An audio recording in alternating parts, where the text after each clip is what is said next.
ब्रह्मांड की सारी शक्तियाँ पहले से हमारी हैं, वो हम ही हैं जो अपनी आँखों पर हाथ रख लेते हैं और फिर रोते हैं, फिर और कहते हैं कि कितना अंधकार है। अगर हम अपने जितने भी ब्रह्मांड की शक्तियाँ वो हमारे अधीन है, अगर हम चाहें तो जो चाहें वो कर सकते हैं। तो हौसला नहीं हारना है। अगर आँख बंद कर लेंगे तो अंधकार दिखेगा ही, जब आँख खोलेंगे तभी तो पूरा उजाला दिखेगा।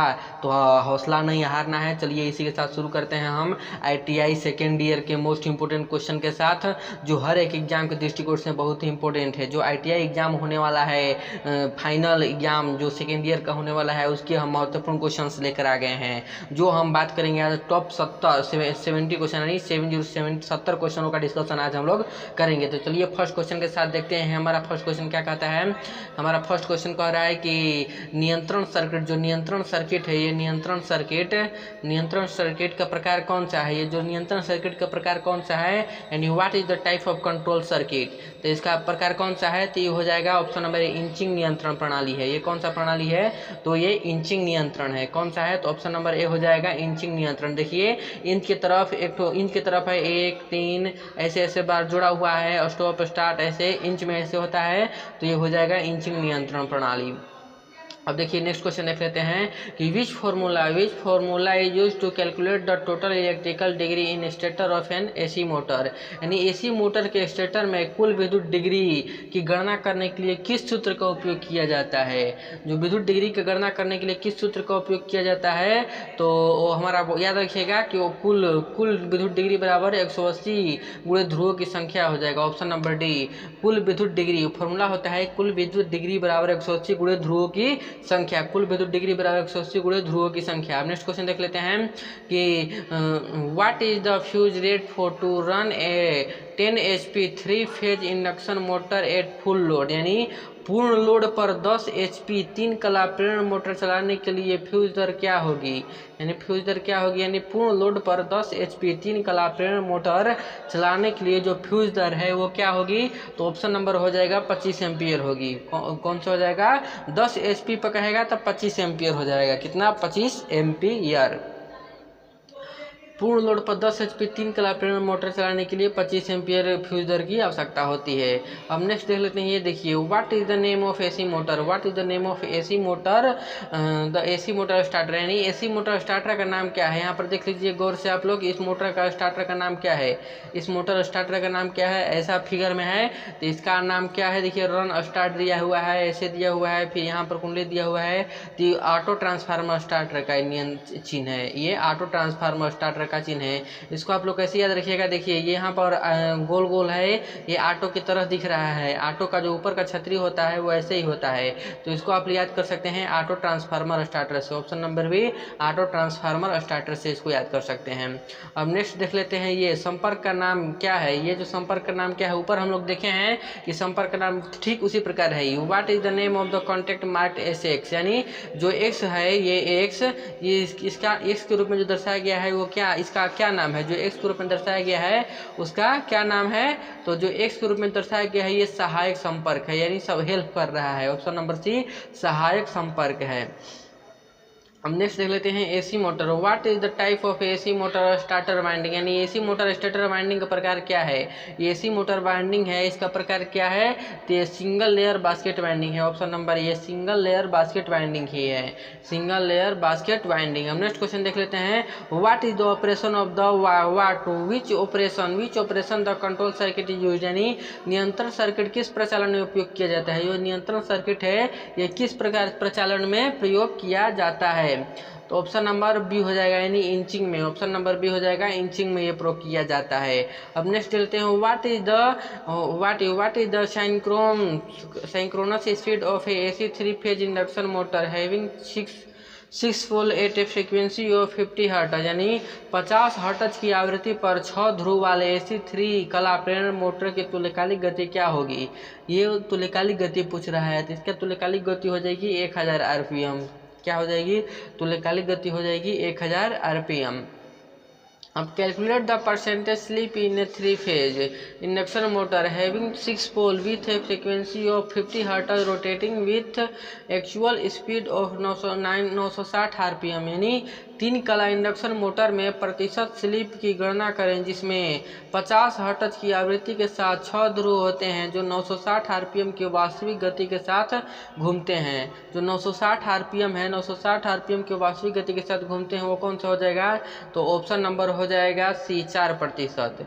यानी 50 हर्ट्ज की आवृत्ति के साथ 6 ध्रुव होते हैं जो 960 आरपीएम की वास्तविक गति के साथ घूमते हैं। तो इसका क्या हो जाएगा? तो 4% इसका हो जाएगा। ऑप्शन नंबर सी हो जाएगा 4%। अब नेक्स्ट देख लेते हैं। Induction motor at the time of starting, induction motor at the time of starting तीन कला स्क्विरल केज प्रेरण मोटर की रोटर आवृत्ति क्या है? ये जो तीन कला प्रेरण मोटर की रोटर आवृत्ति है ये क्या है? तो ऑप्शन नंबर हो जाएगा ए, यानी इक्वल टू सप्लाई फ्रीक्वेंसी, आपूर्ति की आवृत्ति के बराबर, आपूर्ति की आवृत्ति के बराबर। अब नेक्स्ट देख लेते हैं। Which type of test is conducted using internal growler in AC motor winding, यानी एसी मोटर वाइंडिंग में आंतरिक ग्राउलर का उपयोग करके किस प्रकार का परीक्षण का उपयोग किया जाता है? जो आंतरिक जो एसी मोटर है, एसी मोटर वाइंडिंग में आंतरिक ग्राउलर का उपयोग करके कौन सा टेस्ट किया जाता है? तो शॉर्ट सर्किट टेस्ट किया जाता है। ऑप्शन नंबर डी हो जाएगा शॉर्ट सर्किट टेस्ट। आंतरिक ग्राउलर का उपयोग करके हम लोग कहीं भी आंतरिक ग्राउलर दिया रहेगा तो आंतरिक ग्राउलर में शॉर्ट सर्किट होता है, बाहरी ग्राउलर में क्या होता है? आप लोग कमेंट बॉक्स में जरूर बताएं। Which method is applied to control the speed of three-phase squirrel cage induction motor from its rotor side, यानी अपने रोटर पक्ष से तीन कला स्क्विरल केज प्रेरण मोटर की गति को नियंत्रित करने के लिए कौन सी विधि आरोपित की जाती है? कौन सी विधि आरोपित की जाती है? तो ऑप्शन नंबर ए हो जाएगा कैस्केड संचालन विधि, कैस्केड संचालन विधि। ऑप्शन नंबर ए कैस्केड संचालन विधि। Which device is used to test starter winding short and open fault, यानी स्टार्टर वाइंडिंग शॉर्ट और ओपन फॉल्ट का परीक्षण करने के लिए किस उपकरण का उपयोग किया जाता है? जो स्टार्टर वाइंडिंग है शॉर्ट और ओपन सर्किट को पूरा करने के लिए किसका उपयोग किया जाता है? तो आंतरिक ग्राउलर का उपयोग किया जाता है। अभी हम बताएं आपको कि कभी भी स्टार्टर वाइंडिंग और शॉर्ट ओपन फॉल्ट परीक्षण कहेगा, यानी शॉर्ट परीक्षण कहेगा तो आंतरिक ग्राउलर मारना है आंख बंद करके। अब नेक्स्ट देख लेते हैं। Which loss of three phase induction motor is determined by block rotor test, यानी अवरुद्ध रोटर परीक्षण द्वारा तीन कला प्रेरण मोटर का कौन सा नुकसान निर्धारित किया जाता है? कौन सा नुकसान निर्धारित किया जाता है? तो ऑप्शन नंबर ए कॉपर की कमी, कॉपर लॉस। कौन सा नुकसान निर्धारित किया जाता है? कॉपर की कमी, यानी कॉपर लॉस निर्धारित किया जाता है। What is the purpose of using thermal cutout in addition to fuse in AC motor circuit, यानी AC मोटर सर्किट में फ्यूज के अलावा थर्मल कटआउट का उपयोग करने का उद्देश्य क्या है? जो AC मोटर है, AC मोटर सर्किट में फ्यूज के अलावा थर्मल कटआउट का उपयोग करने का उद्देश्य क्या है? तो ऑप्शन नंबर सी हो जाएगा लगातार ओवरलोडिंग से बचने के लिए। लगातार ओवरलोडिंग की अनुमति के लिए हम लोग थर्मल कटआउट का उपयोग किया जाता है, लगातार ओवरलोडिंग की अनुमति से के लिए। अब नेक्स्ट देख लेते हैं कि रिवाइंडिंग प्रक्रिया में वार्निशिंग से पहले मोटर के लिए प्री हीटिंग क्यों आवश्यक है? जो रिवाइंडिंग प्रक्रिया होती है, रिवाइंडिंग जो प्रक्रिया होती है उसमें वार्निशिंग से पहले मोटर के लिए प्री हीटिंग क्यों आवश्यक है? तो वाइंडिंग देखिए ऑप्शन नंबर डी हो जाएगा to drive out the moisture in between winding layer, winding परतों के बीच की नमी को बाहर निकालने के लिए। जो वाइंडिंग परत है उसके बीच की नमी को बाहर निकालने के लिए। अब परिवर्तित गति पर उच्च प्रारंभिक बलागुण प्रदान करने के लिए किस प्रकार की मोटर का उपयोग किया जाता है? जो परिवर्तित गति देखिए यहाँ पर परिवर्तित गति पर उच्च प्रारंभिक बलागुण प्रदान करने के लिए किस प्रकार की मोटर का उपयोग किया जाता है? तो ऑप्शन नंबर सी हो जाएगा थ्री कला स्प्लिंग रिंग प्रेरण मोटर का उपयोग किया जाता है। थ्री कला स्लिप रिंग प्रेरण मोटर का उपयोग किया जाता है। देखिए वही क्वेश्चन है ऊपर वाला, three class slip ring motor का रिपीट हो गया है। अब नेक्स्ट क्वेश्चन देखते हैं। Which material which material is used as wedge in a winding process, यानी वाइंडिंग प्रक्रिया में वेजेज के रूप में किस सामग्री का उपयोग किया जाता है। जो वाइंडिंग प्रक्रिया है, वाइंडिंग प्रक्रिया में वेजेज के रूप में किस सामग्री का उपयोग किया जाता है, तो ऑप्शन नंबर सी बांस का यानी बम्बू का उपयोग किया जाता है वाइंडिंग प्रक्रिया में वेजेज के रूप में। नेक्स्ट क्वेश्चन देख लेते हैं, what is the relation between torque and slip in an AC induction motor. AC induction motor में बलाघूर्ण और स्लिप के बीच क्या संबंध है।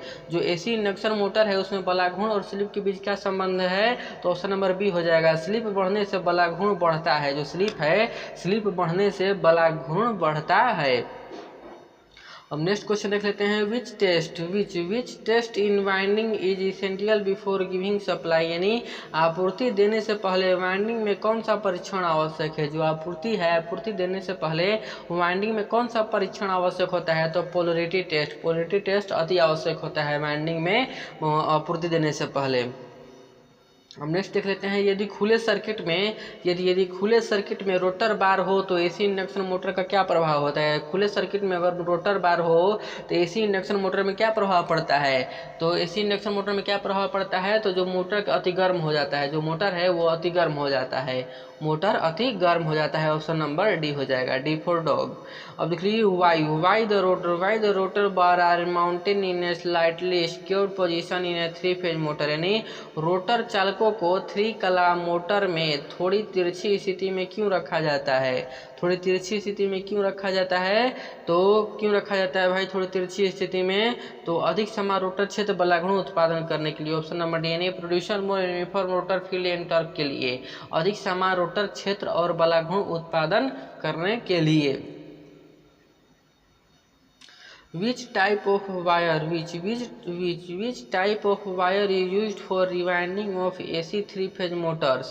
AC 3-phase मोटरों के रिवाइंडिंग के लिए किस प्रकार के तार का उपयोग किया जाता है। जो AC 3-phase मोटर है, AC 3-phase मोटरों की रिवाइंडिंग के लिए किस प्रकार के तार का उपयोग किया जाता है, तो सुपर एनामेल्ड कॉपर वायर का उपयोग किया जाता है। ऑप्शन नंबर ए, सुपर एनामेल्ड कॉपर वायर का उपयोग हम लोग करते हैं। अब नेक्स्ट क्वेश्चन देख लेते हैं, which loss is determined by no load test of 3 phase induction motor, यानी 3 कला इंडक्शन मोटर के नो लोड टेस्ट से कौन सी हानि निर्धारित होती है। जो 3 कला इंडक्शन मोटर है, 3 कला इंडक्शन मोटर में नो लोड टेस्ट से कौन सी हानि होती है, तो लौह हानि होती है। जो नो लोड टेस्ट है उससे लौह हानि होती है, यानी आयरन लॉस होता है। Why slip ring induction motor is fitted with wound rotor, यानी स्लिप रिंग इंडक्शन मोटर को वाउंड रोटर से क्यों फिट किया जाता है। जो स्लिप रिंग इंडक्शन मोटर है उसको वाउंड रोटर से क्यों फिट किया जाता है, to get high starting running torque के कारण, यानी उच्च स्टार्टिंग और रनिंग बलाघूर्ण पाने के लिए, के लिए हम लोग स्लिप रिंग इंडक्शन मोटर में वाउंड रोटर को से फिट किया जाता है। ऑप्शन नंबर डी हो जाएगा। अब नेक्स्ट क्वेश्चन देख लेते हैं, कौन सा परीक्षण है वाइंडिंग परीक्षण, कौन सा परीक्षण सचित्र है। ये देख लीजिए, फिगर देख लीजिए आप लोग कि ये कौन सा परीक्षण है। फिगर से आप लोग देख लीजिए कौन सा परीक्षण, देखिए MW1 MW2 AW2 AW1 AW2 यहाँ पर दिया हुआ है। कौन सा परीक्षण है, ये पोलरिटी टेस्ट है। यहाँ पर ध्यान रखिएगा, MW1 MW2 AW1 AW2 रहेगा, तो ये ऑप्शन नंबर ए हो जाएगा, यानी पोलरिटी टेस्ट है। कौन सा टेस्ट है, ध्रुवता टेस्ट, यानी पोलरिटी टेस्ट है। What is the function of timer in automatic star delta starter, यानी स्वचालित स्टार डेल्टा स्टार्टर में टाइमर का कार्य क्या है। जो स्वचालित स्टार डेल्टा स्टार्टर है उसमें टाइमर का क्या उपयोग किया जाता है, यानी स्टार डेल्टा में बदलने के लिए। ऑप्शन नंबर सी हो जाएगा, स्टार डेल्टा में बदलने के लिए। What is the starting current? What is the starting current of an AC 3-phase induction motor, यानी AC 3-phase इंडक्शन मोटर का प्रारंभिक करंट क्या है। जो AC 3-phase इंडक्शन मोटर है उसका प्रारंभिक करंट क्या है, तो ऑप्शन नंबर डी हो जाएगा, पूर्ण धारा का 5 से 6 गुना। ऑप्शन नंबर डी, पूर्ण भार धारा का 5 से 6 गुना हो जाता है। Which instrument is used to measure insulating resistance of a 3-phase induction motor, यानी 3 कला प्रेरण मोटर के इंसुलेशन प्रतिरोध को मापने के लिए किस उपकरण का उपयोग किया जाता है? जो 3 कला प्रेरण मोटर है उसके इंसुलेशन प्रतिरोध को मापने के लिए किसका उपयोग किया जाता है? तो मेगर का उपयोग किया जाता है। ध्यान रखिएगा आप लोग, अगर कह देगा कि इंसुलेशन प्रतिरोध यानी इंसुलेशन प्रतिरोध इंसुलेशन रेसिस्टेंस को मापने के लिए हम लोग किसका उपयोग करते हैं, तो बहुत लोग मल्टीमीटर मारेंगे, लेकिन मल्टीमीटर गलत हो जाएगा। इंसुलेशन का उपयोग किया जाए, मेगर का उपयोग किया जाता है इंसुलेशन रेसिस्टेंस को मापने के लिए। अब नेक्स्ट क्वेश्चन देख लेते हैं, which insulating is use for cuffing in AC winding, यानी एसी वाइंडिंग में कफिंग के लिए किस इंसुलेशन का उपयोग किया जाता है? जो एसी वाइंडिंग है, एसी वाइंडिंग में कफिंग के लिए, जो एसी वाइंडिंग में कफिंग के लिए किस इंसुलेशन का उपयोग किया जाता है? ऑप्शन नंबर डी हो जाएगा, कपड़े पर आधारित चिपकने वाले टेप का उपयोग किया जाता है। एसी वाइंडिंग में कफिंग के लिए किस इंसुलेशन का उपयोग किया जाता है? तो कपड़े पर आधारित चिपकने वाले टेप का उपयोग किया जाता है। What are the two functional circuits incorporated with 3-phase motor starter, यानी 3 कला मोटर स्टार्टर के साथ शामिल 2 कार्यात्मक सर्किट क्या हैं? 3 कला मोटर स्टार्टर हैं, 3 कला मोटर स्टार्टर के साथ शामिल 3 कार्यात्मक सर्किट क्या हैं? तो ऑप्शन नंबर डी हो जाएगा, यानी नियंत्रण। ऑप्शन नंबर डी, नियंत्रण सर्किट और पावर सर्किट। नियंत्रण सर्किट और power circuit. What refers coil in AC winding, यानी एसी वाइंडिंग में कॉइल को क्या कहते हैं? जो कॉइल है एसी वाइंडिंग में कॉइल को क्या कहते हैं? तो number of turn connected in series, यानी श्रेणी में जुड़े घुमावों की संख्या है। एसी वाइंडिंग में कॉइल को क्या कहते हैं? एसी वाइंडिंग में कॉइल को कहते हैं श्रेणी में जुड़े घुमावों की संख्या। Option number A. अब 33, which is the main property of leatherite paper insulation, यानी लेदराइट पेपर इंसुलेशन का मुख्य गुण कौन सा है? जो लेदराइट पेपर इंसुलेशन है उसका मुख्य गुण कौन सा है? तो ऑप्शन नंबर डी हो जाएगा, better ageing and dielectric strength, यानी बेहतर एजिंग और परावैद्युत शक्ति के लिए, बेहतर एजिंग और परावैद्युत शक्ति के लिए। हमारा क्वेश्चन है कि डीसी जनरेटर में जो एक्स के रूप में चिन्हित है, डीसी जनरेटर में एक्स के रूप में चिन्हित भाग का नाम क्या है? तो ऑप्शन में देख लीजिए, जो एक्स के रूप में ये देखिए पूरा जो है ये एक्स के रूप में जो चिन्हित है इसका नाम क्या है? तो इसका देख लेते हैं हम, डीसी जनरेटर में इसका इसको क्या बोला जाता है? इसको बोला जाता है commutator riser. Option number C हो जाएगा, कम्यूटेटर रेजर। ऊपर वाले भाग को हम, जो ऊपर वाला भाग है इसको डीसी जनरेटर का ऊपर वाला भाग को हम कम्यूटेटर रेजर बोलते हैं। जो ऊपर वाला है जनरेटर का इसको कम्यूटेटर रेजर बोला जाता है। अब नेक्स्ट देख लेते हैं, ये जनरेटर का नाम क्या है? ये जो जनरेटर है इसमें लोड लिखा हुआ है, नीचे लोड लिखा रहेगा तो आप लोग ध्यान रखिएगा, नीचे जो लोड लिखा रहेगा तो आप लोग को याद रखना है कि इस जनरेटर का क्या नाम है। तो नीचे लोड लिखा रहेगा तो इस जनरेटर का नाम है, ये नीचे अगर लोड लिखा रहेगा तो इस जनरेटर का नाम है ऑप्शन नंबर ए, डिफरेंशियल लॉन्ग शंट कंपाउंड। अब देख लीजिए, ये जो है डीसी जनरेटर के रूप में जो एक्स के रूप में चिन्हित है इसका नाम क्या है? तो इसका देख लेते हैं हम, इसका नाम क्या है? ये जो है नीचे इसको हम बोलते हैं पोल शू। देखिए ऑप्शन में हमारे यहाँ दिया हुआ है ऑप्शन नंबर डी हो जाएगा। ये जो नीचे वाला परत है, ये जो नीचे वाले पर्सन को हम बोलते हैं, नीचे वाले पर्सन को क्या बोलते हैं? तो इसको हम बोलते हैं पोल शू। इसको हम जानते हैं पोल शू के नाम से। तो ऑप्शन नंबर डी हो जाएगा हमारा पोल शू। अब देख लेते हैं नेक्स्ट क्वेश्चन, ये जो डीसी जनरेटर, ये देखिए डीसी जनरेटर के भाग का नाम क्या है? ये देखिए ये डीसी जनरेटर भाग, यहाँ पर देखिए ये डीसी जनरेटर का भाग है। इसमें जो तिर ऐसे एरो का निशान दिया हुआ है, जिसमें एरो का निशान दिया हुआ रहेगा वो डीसी जनरेटर का किसका नाम है? जिसमें एरो का निशान, ध्यान रखिएगा इसको याद करने का है, जिसमें एरो का निशान दिया हुआ है यह है संचयी यौगिक जनरेटर। कौन सा जनरेटर है? तो ऑप्शन नंबर डी हो जाएगा, संचयी यौगिक जनरेटर। जिसमें एरो का निशान दिया रहेगा वो संचयी यौगिक जनरेटर रहेगा। ऑप्शन नंबर डी हो जाएगा। अब देख लेते हैं, डीसी जनरेटर में प्रेरित ईएमएफ की दिशा ज्ञात करने के लिए किस नियम का उपयोग किया जाता है? तो डीसी जनरेटर में प्रेरित ईएमएफ की दिशा हो, जनरेटर की बात कर रहे हैं हम, डीसी जनरेटर में ईएमएफ की दिशा हो या चुंबकीय क्षेत्र की दिशा हो, दोनों को हम फ्लेमिंग के दाहिने हाथ के नियम से ज्ञात कर सकते हैं। डीसी जनरेटर में ईएमएफ की दिशा हो या विद्युतीय चुंबकीय क्षेत्र की दिशा हो, उसको हम फ्लेमिंग के दाहिने हाथ के नियम से ज्ञात कर सकते हैं। ऑप्शन नंबर डी हो जाएगा। अब देखिए ईएमएफ की गणना करने के लिए किस सूत्र का उपयोग करते हैं? तो ईबी बराबर ऑप्शन नंबर सी, ईबी बराबर V - LA RA वोल्ट हो जाएगा। ईबी बराबर V - LA LA volt, option number C हो जाएगा। इसको ऐसे भी घुमा कर पूछा जाता है, से आपसे पूछ देगा कि LA बराबर क्या होगा। तो LA बराबर क्या होगा, जब आपको ये फॉर्मूला याद रहेगा तो आप LA का यहाँ से निकाल सकते हैं। यानी हमें पता है कि EB बराबर होता है V माइनस LA वोल्ट, ठीक है। तो हम यहाँ से इसको भेज देंगे इधर तो हो जाएगा LA, इसको भेज देंगे तो हो जाएगा LA equal to V minus EB हो जाएगा, V माइनस EB। फिर यहाँ पर RA को, यहाँ से RA जो है, फिर ये RA को हम नीचे लाएंगे तो RA, ये वाला RA को हम अगर यहाँ पर नीचे ला देंगे तो ये हो जाएगा हमारा ऑप्शन V माइनस EB बटा में RA। तो LA बराबर ये भी फॉर्मूला हो गया, LA बराबर V माइनस EB बटा में RA। आपको निमी के क्वेश्चन बुक में ये देखने को मिलेगा ये क्वेश्चन।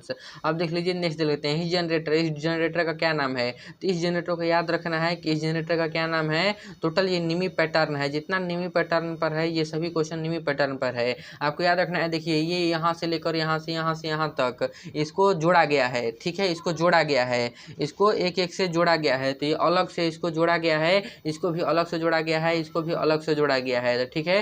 तो इसका हो जाएगा हमारा ऑप्शन नंबर डी, अलग से उत्तेजित जनरेटर। इसको हम, जिसको ये जो फिगर देख लीजिए आप लोग, ये हो जाएगा अलग से उत्तेजित, जिसमें बाहर अलग से जोड़ा गया। देखिए ये अलग पार्ट हो गया, ये अलग पार्ट हो गया, ये अलग पार्ट हो गया, ये अलग पार्ट हो गया, इसको अलग से जोड़ा गया है। तो ये हो जाएगा अलग से उत्तेजित जनरेटर, अलग से उत्तेजित जनरेटर। अब नेक्स्ट क्वेश्चन देख लेते हैं। जनरेटर द्वारा किस ऊर्जा को, कह रहा है कि जनरेटर द्वारा किस ऊर्जा को विद्युत ऊर्जा में परिवर्तित किया जाता है। तो याद रखिएगा कि जनरेटर द्वारा यांत्रिक ऊर्जा यानी मैकेनिकल एनर्जी को इलेक्ट्रिकल एनर्जी में परिवर्तित किया जाता है जनरेटर के द्वारा, यानी यांत्रिक ऊर्जा को विद्युत ऊर्जा में परिवर्तित किया जाता है।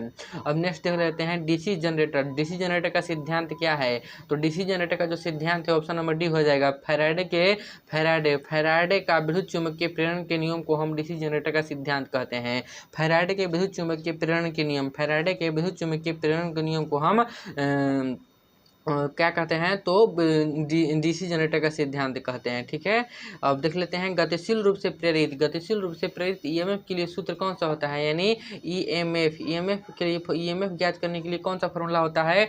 तो आप याद रखिएगा ऑप्शन नंबर सी हो जाएगा BLV sin थीटा वोल्ट। ये BLV sin theta volt EMF के लिए ज्ञात करने के लिए फॉर्मूला होता है, ठीक है। अब देख लेते हैं चुंबकीय क्षेत्र की दिशा, आपसे ऊपर हम बोले हैं, अब इसका आंसर आप हमारे कमेंट में जरूर दें।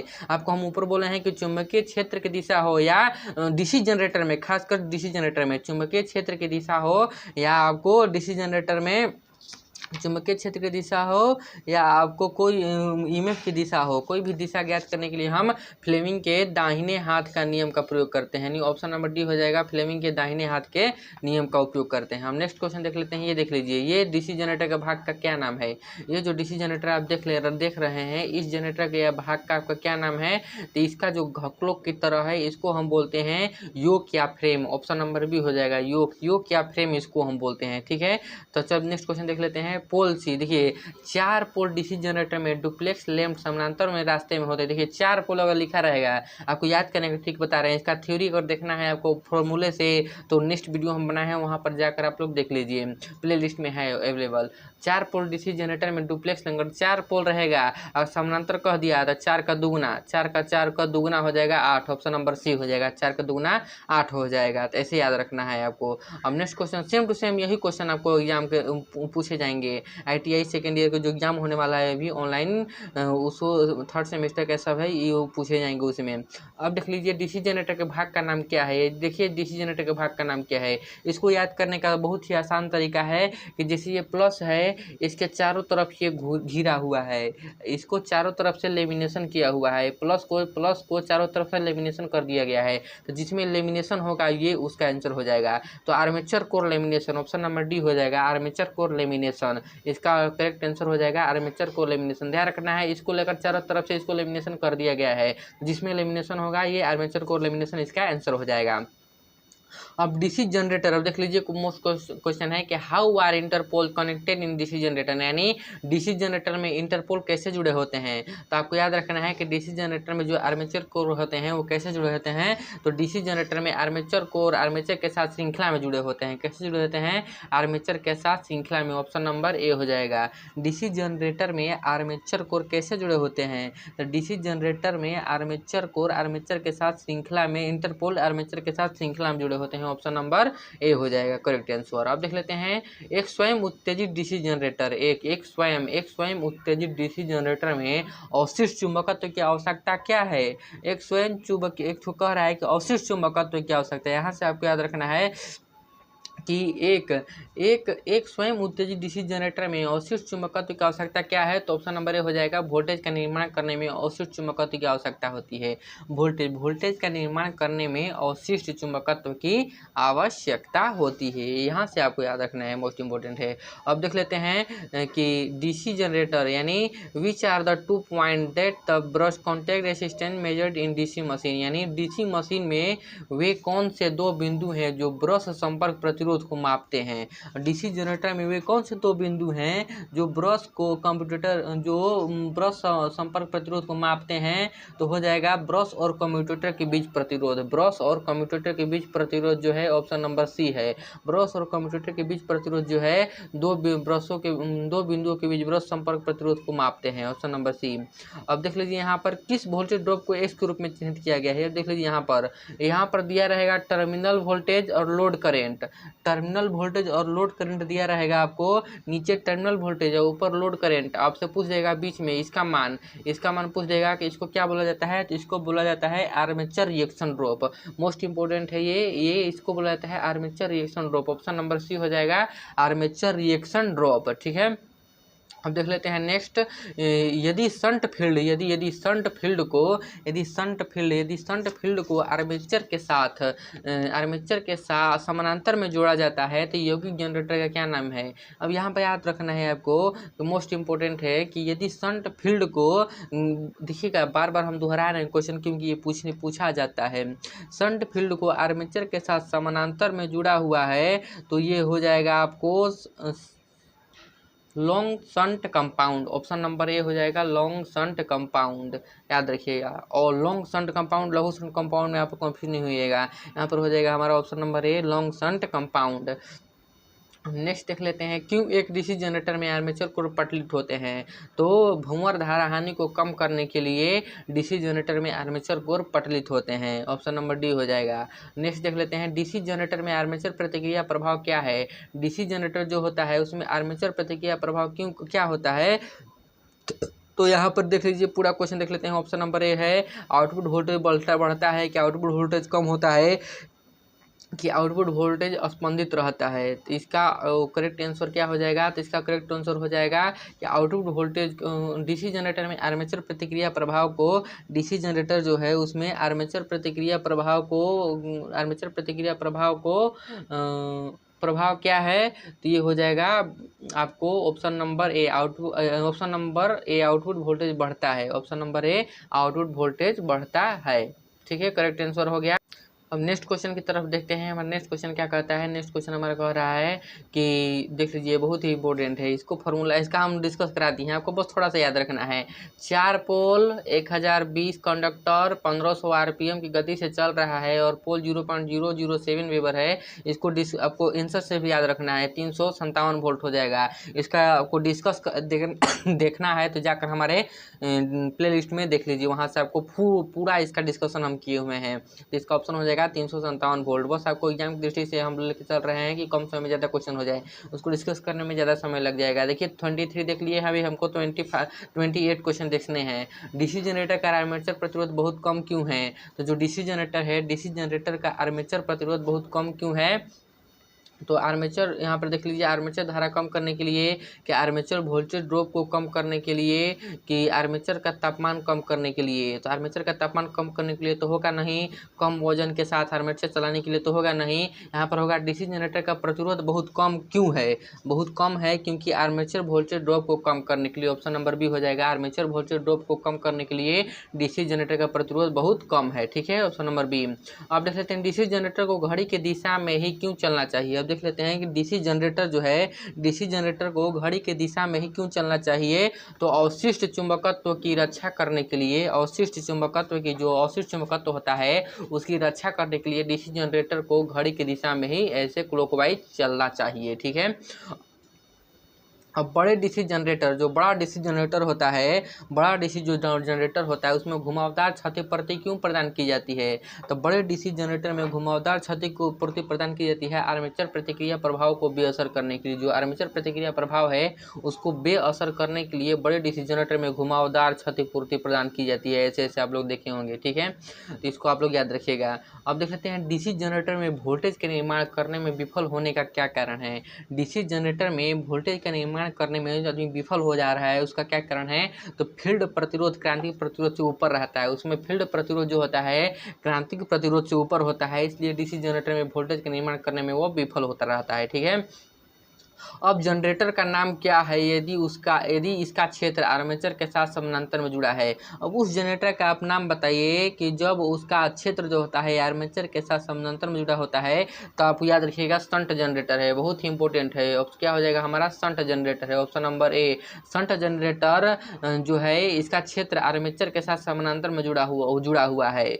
ऑप्शन नंबर ए हो जाएगा। अब नेक्स्ट देख लेते हैं, डीसी जनरेटर में जो पोल शू होता है, अभी हम आपको चित्र के अनुसार दिखाए हैं, वो ऐसे वैसे था, नीचे वाला जो था उसको हम बोलते थे पोल शू, ये वाला जो पर्सन था उसको हम बोलते थे पोल शू। तो डीसी जनरेटर में जो पोल शू होता है उसका कार्य क्या है। तो एयर गैप के समान रूप से फ्लक्स को फैलाने में, एयर गैप जो होता है, ऑप्शन नंबर डी हो जाएगा, एयर गैप में समान रूप से फ्लक्स को फैलाने में डीसी जनरेटर में पोल शू का उद्देश्य है। पोल शू का कार्य है कि एयर गैप जो होता है उसमें समान रूप से फ्लक्स को फैलाना। ठीक है। अब देख लेते हैं डीसी जनरेटर का स्प्लिट रिंग का कार्य क्या है। जो डीसी जनरेटर होता है, डीसी जनरेटर में स्प्लिट रिंग जो होता है, डीसी जनरेटर में स्प्लिट रिंग का कार्य क्या है। तो धारा को एक दिशा में एकत्रित करना, धारा को एक दिशा में एकत्रित करना डीसी जनरेटर में स्प्लिट रिंग का महत्वपूर्ण कार्य है, तो याद रखिएगा। ठीक है। अब जनरेटर में ब्रश बनाने के लिए किस सामग्री का उपयोग किया जाता है।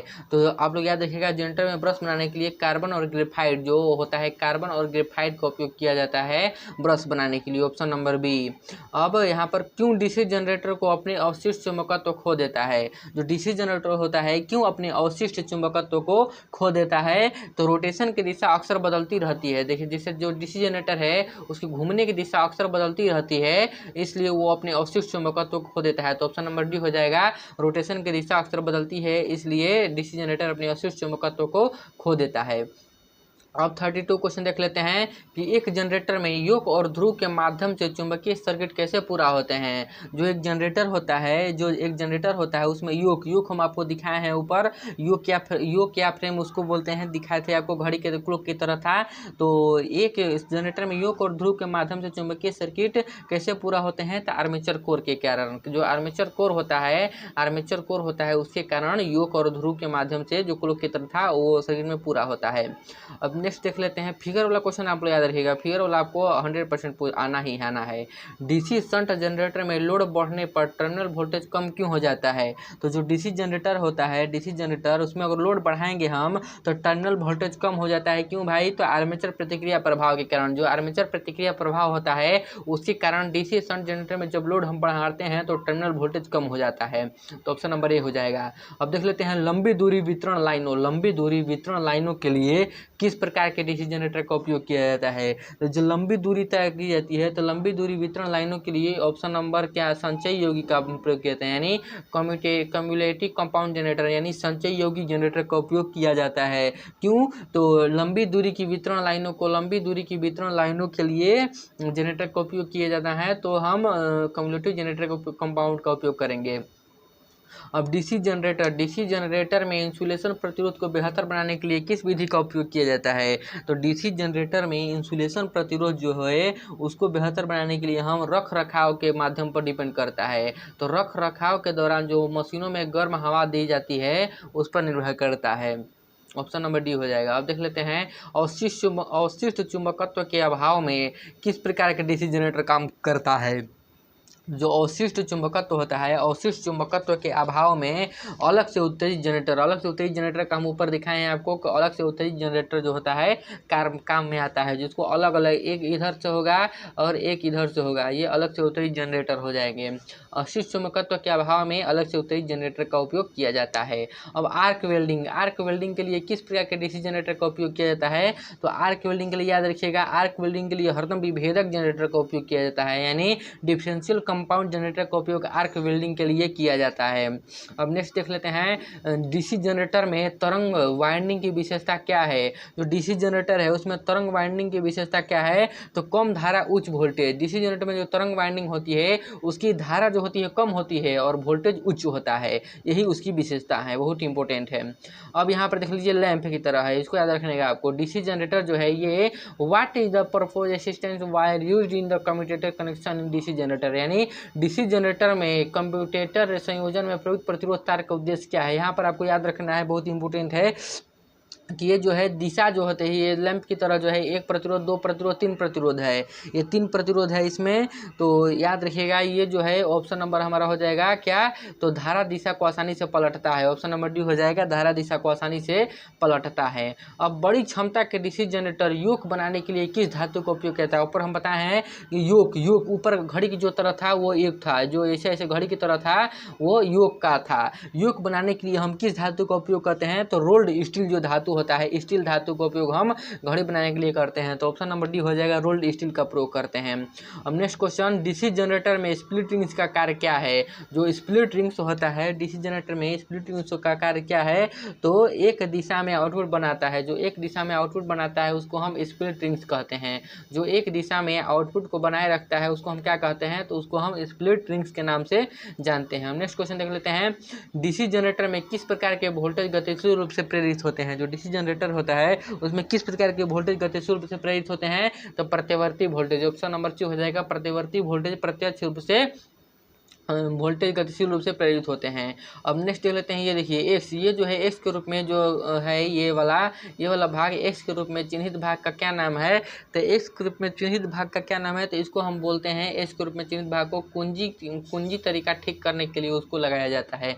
कुंजी तरीका बैठाने के लिए, वहाँ पर देखिए कुंजी तरीका बैठाने के लिए उसका उपयोग किया जाता है।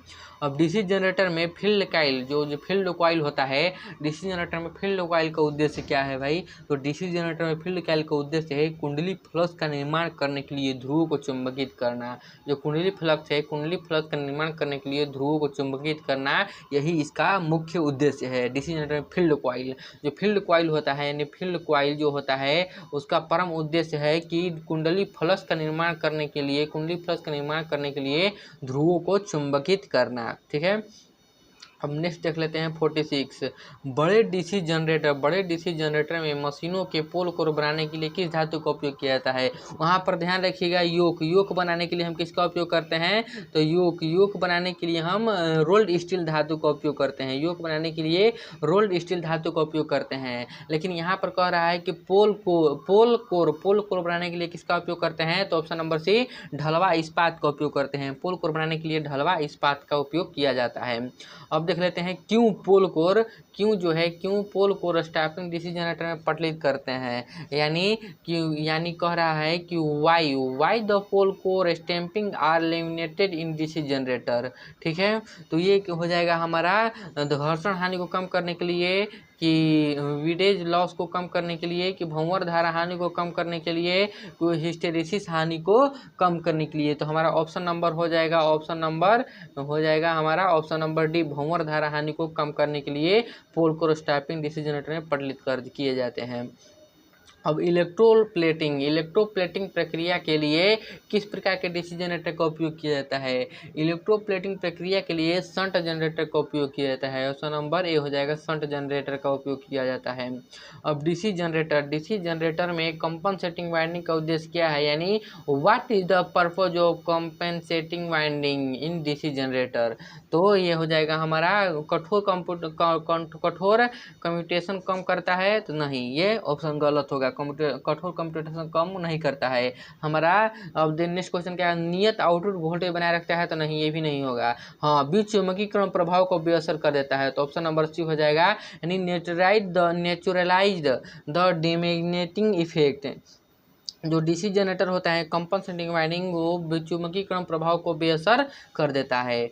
अब लास्ट क्वेश्चन देख लेते हैं कि what is the effect if the shunt field resistance is above critical resistance value in A DC generator, यानी यदि शंट फील्ड प्रतिरोध क्रांतिक प्रतिरोध मान से ऊपर है तो क्या प्रभाव पड़ता है? यदि शंट फील्ड प्रतिरोध क्रांतिक प्रतिरोध से ऊपर है तो आपको क्या प्रभाव पड़ेगा?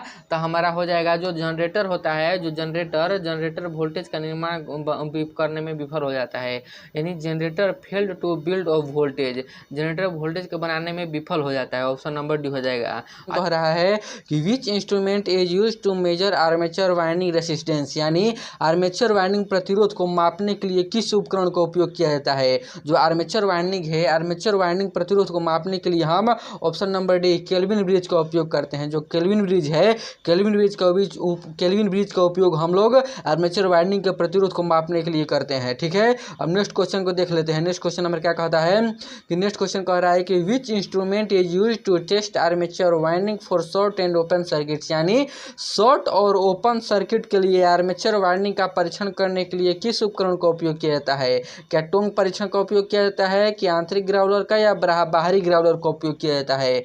तो हमारा हो जाएगा, ना टोंग परीक्षण का उपयोग किया जाता है, ना आंतरिक ग्राउलर का उपयोग किया जाता है। हमारा ऑप्शन नंबर सी हो जाएगा, बाहरी ग्राउलर का उपयोग किया जाता है। जो शॉर्ट ओपन सर्किट, आपको याद रखना है कि शॉर्ट और ओपन सर्किट देगा, तो उसमें अगर शॉर्ट ओपन सर्किट मोटर में देगा, यहाँ पर छूट गया है, मोटर में देगा, मोटर टाइपिंग में थोड़ा मिस्टेक हो गया, मोटर में दिया रहेगा शॉर्ट ओपन सर्किट, तो बाहरी ग्राउलर का उपयोग किया जाएगा। यदि जनरेटर में दिया रहेगा short open circuit armature winding का परीक्षण करने के लिए, तो आंतरिक ग्राउलर का उपयोग किया जाएगा। ये मोस्ट इंपोर्टेंट है। हम नेक्स्ट देख लेते हैं, ये हमारा क्वेश्चन क्या कहता है। ये कह रहा है कि जो डीसी मोटर को गति नियंत्रण विधि का क्या नाम है? जो डीसी मोटर है, इस गति नियंत्रण विधि का क्या नाम है? देखिए, इसको याद करने का बहुत ही सिंपल तरीका है। यहाँ पर देखिए A1 A2 और D1 D2 दिया हुआ है, या डायरेक्ट सप्लाई डीसी सप्लाई है, तो इसको याद करने का सिंपल तरीका है, ये हो जाएगा हमारा आर्मेचर डायवर्टर विधि। ए से याद कर सकते हैं, जिसमें A1 A2 बीच में लिया रहेगा, वो ए से आर्मेचर, ए से हो जाएगा आर्मेचर डायवर्टर विधि, आर्मेचर डायवर्टर विधि, ये हो जाएगा ऑप्शन नंबर हमारा डी, आर्मेचर डायवर्टर विधि ये हो जाएगा। अब नेक्स्ट देख लेते हैं कि which winding wire is used for DC field coil. अब देख लेते हैं कि सील्ड कॉइल के लिए किस वाइंडिंग तार का उपयोग किया जाता है? जो सील्ड कॉइल है, सील्ड कॉइल के लिए किस वाइंडिंग तार का उपयोग किया जाता है? तो सुपर इनेमल्ड कॉपर वायर का उपयोग किया जाता है। ऑप्शन नंबर ए, सुपर इनेमल्ड तांबे का उपयोग किया जाता है सील्ड कॉइल के लिए। नेक्स्ट क्वेश्चन देख लेते हैं कि how many parallel path in duplex lamp winding in the armature of DC motor, यानी 4 पोल डीसी मोटर की आर्मेचर में डुप्लेक्स लैंप की में कितने, यहाँ पर क्या लिखा है, इम्प्लेक्स लिखा हुआ है, लेकिन यहाँ पर अंग्रेजी में लिखा हुआ है डुप्लेक्स, यहाँ पर टाइपिंग मिस्टेक है, यहाँ पर डुप्लेक्स होगा, तो इसलिए आप लोग ना देखें, इंग्लिश का टाइपिंग ठीक है, डुप्लेक्स लैंप है। तो आपको याद रखना है कि 4 पोल डीसी मोटर जो है, 4 पोल डीसी मोटर में आर्मेचर में डुप्लेक्स लैंप वाइंडिंग में कितने समानांतर रास्ते होते हैं? तो अगर डीसी मोटर कहेगा, तो डीसी मोटर में अगर समानांतर रास्ता है, तो डीसी मोटर में समानांतर रास्ता ज्ञात करने के लिए पोल का फॉर्मूला होता है कि पोल बटा में 2 हो जाएगा, यानी 4/2, यानी 4/2, ऑप्शन नंबर हो जाएगा 2, ऑप्शन नंबर ए हो जाएगा 2। अगर यही कह रहा है, यदि यही कहेगा कि 4 पोल डीसी जनरेटर, मोटर की जगह आपको जनरेटर कह देगा कि 4 पोल डीसी जनरेटर में आर्मेचर में डुप्लेक्स लैंप वाइंडिंग में कितने समानांतर रास्ते हैं? तो इसके लिए होता है 2 गुणे पोल, 2 गुणे पोलों की संख्या, यानी 2 गुणे 4, 2 गुणे 4 हो जाएगी। और जनरेटर यहाँ पर लिखा रहेगा तो आपको ऑप्शन नंबर डी हो जाएगा 8। लेकिन यहाँ पर दिया हुआ है डीसी मोटर, तो डीसी मोटर दिया है यानी पोल बटा में 2 यानी 4/2, ऑप्शन नंबर ए हो जाएगा। ठीक है, अब देख लेते हैं कि which rule determines the direction of rotation of the armature and DC motor, यानी डीसी मोटर में आर्मेचर के घूमने की जो दिशा है, डीसी मोटर में आर्मेचर के घूमने की दिशा कौन से नियम से निर्धारित की जाती है? तो ऑप्शन नंबर सी हो जाएगा फ्लेमिंग के बाएं हाथ के नियम से। अगर डीसी देखिए यहाँ पर अगर डीसी मोटर दिया हुआ है, मोटर की जगह डीसी जनरेटर दे देगा तो डीसी जनरेटर में आर्मेचर के घूमने की दिशा फ्लेमिंग के दाहिने हस्त नियम से ज्ञात की जाती है। लेकिन यहाँ पर डीसी मोटर में दिया हुआ है, डीसी मोटर जनरेटर की जगह मोटर दे दिया है, तो हमारा हो जाएगा ऑप्शन नंबर ए सी हो जाएगा। फ्लेमिंग के बाएं हाथ से नियम से मोटर का हम दिशा ज्ञात कर सकते हैं। अब यहाँ पर देख लीजिए कि what is the name of DC motor, DC motor का क्या नाम है? ये जो डीसी मोटर है इसका क्या नाम है?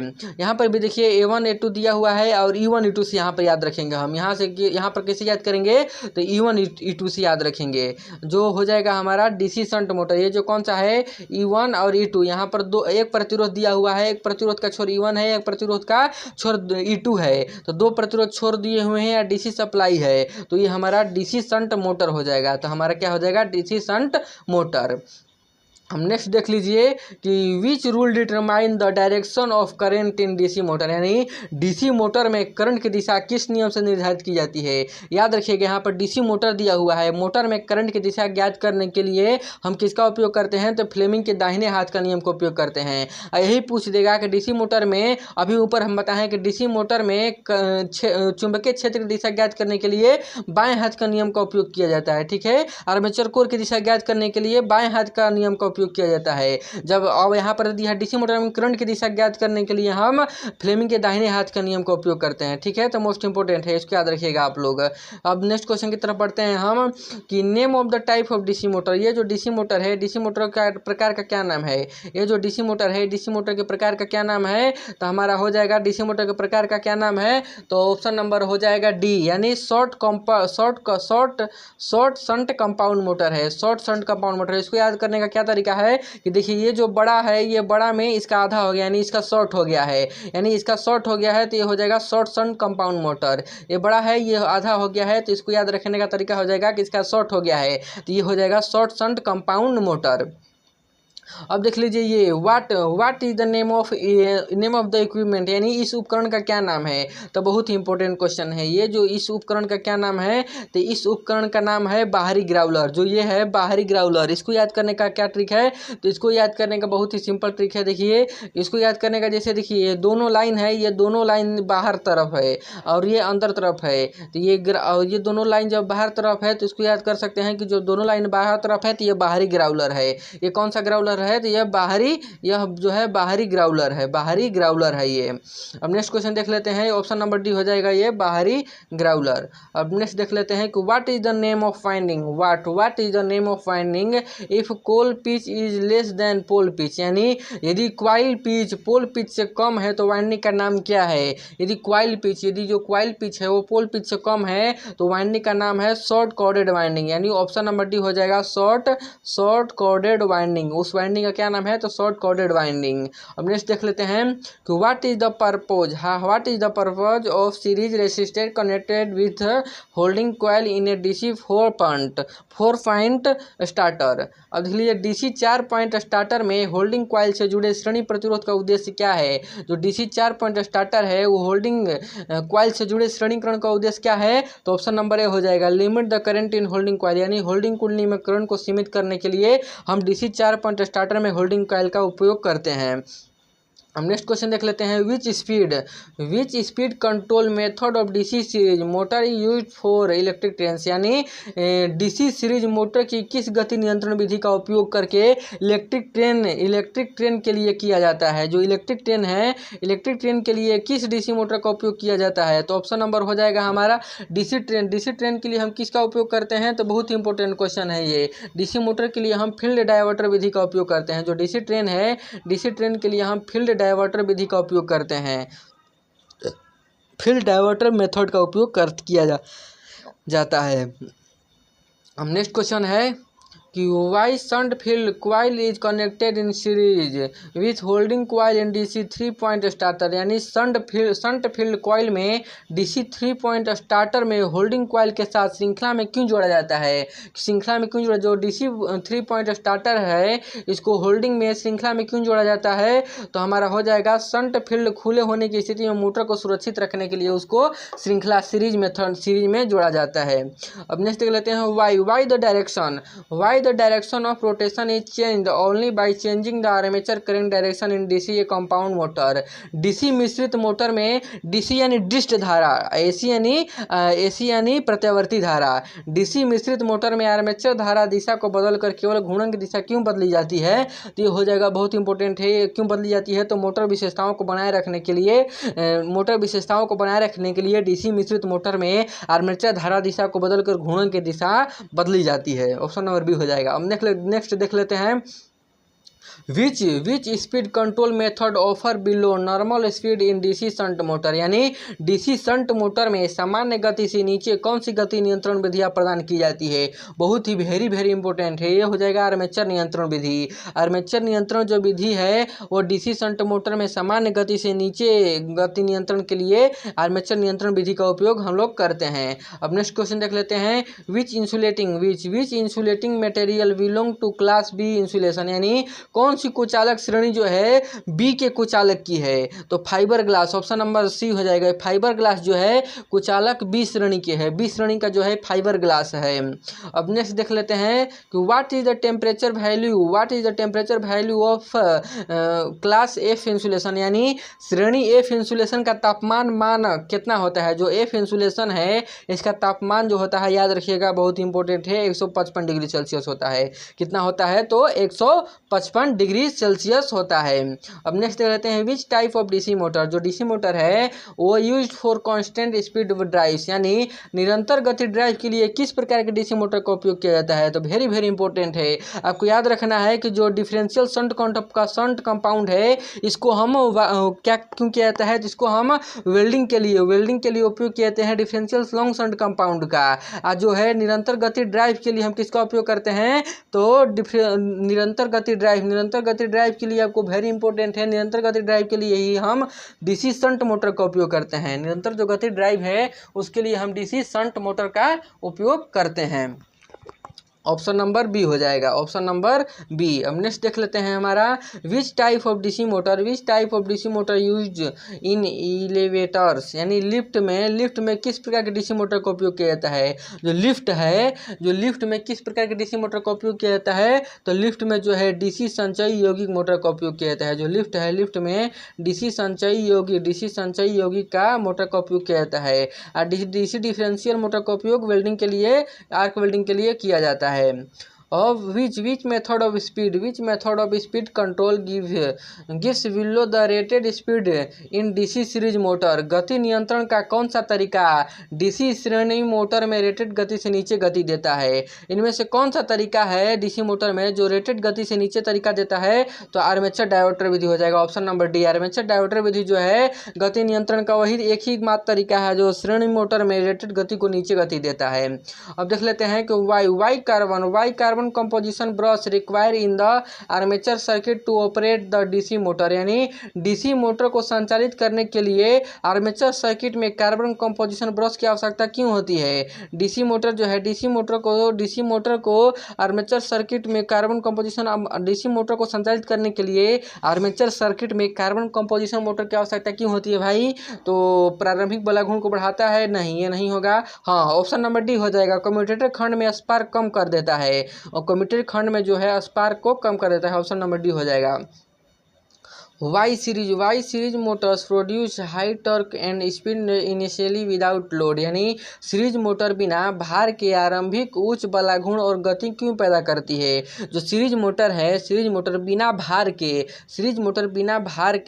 उसमें कोई भार नहीं होता है, आरंभिक उच्च बलाघूर्ण उच्च पैदा करती है और गति भी उच्च पैदा करती है। क्यों, क्योंकि इसमें एब्सेंस ऑफ बैक ईएमएफ यानी बैक ईएमएफ की अनुपस्थिति होती है। और क्यों इसमें जो सीरीज मोटर में में बैक ईएमएफ की अनुपस्थिति होती है, इसलिए सीरीज मोटर बिना भार के आरंभिक उच्च बलाघूर्ण और गति पैदा करता है। अब नेक्स्ट देख लेते हैं why the series field in short circuit at the times of starting in differential compound motor. याद रखिएगा, बहुत इंपॉर्टेंट है। डिफरेंशियल कंपाउंड मोटर, जो डिफरेंशियल कंपाउंड मोटर है, डिफरेंशियल कंपाउंड मोटर को शुरू करने के समय श्रेणी क्षेत्र को लघुपथित क्यों किया जाता है? जो डिफरेंशियल कंपाउंड मोटर है, इसको शुरू करने के समय श्रेणी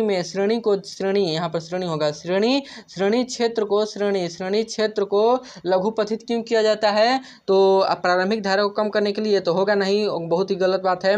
मोटर की गति बढ़ाने के लिए मोटर की गति भी नहीं बढ़ती है, इससे मोटर की गति को कम भी नहीं होती है। हाँ, रोटेशन की उचित दिशा बनाए रखने के लिए जो घूर्णन है, यानी जो रोटेशन की उचित दिशा बनाए रखने के लिए रोटेशन की उचित दिशा बनाए रखने के लिए डिफरेंशियल कंपाउंड मोटर में श्रेणी क्षेत्र को लघुपथित किया जाता है। विच मटेरियल, अब नेक्स्ट क्वेश्चन है 25, विच material is used for starting resistance of DC starter, यानी डीसी स्टार्टर्स के प्रतिरोध को शुरू करने के लिए किस सामग्री का उपयोग किया जाता है? जो डीसी स्टार्टर है, डीसी स्टार्टर मोटर को शुरू करने के लिए हम किसका उपयोग करते हैं? तो यूरेका का उपयोग करते हैं, कि नाइक्रोम का उपयोग करते हैं, कि मैग्नीन का करते हैं, कि कॉन्स्टेंटाइन का करते हैं?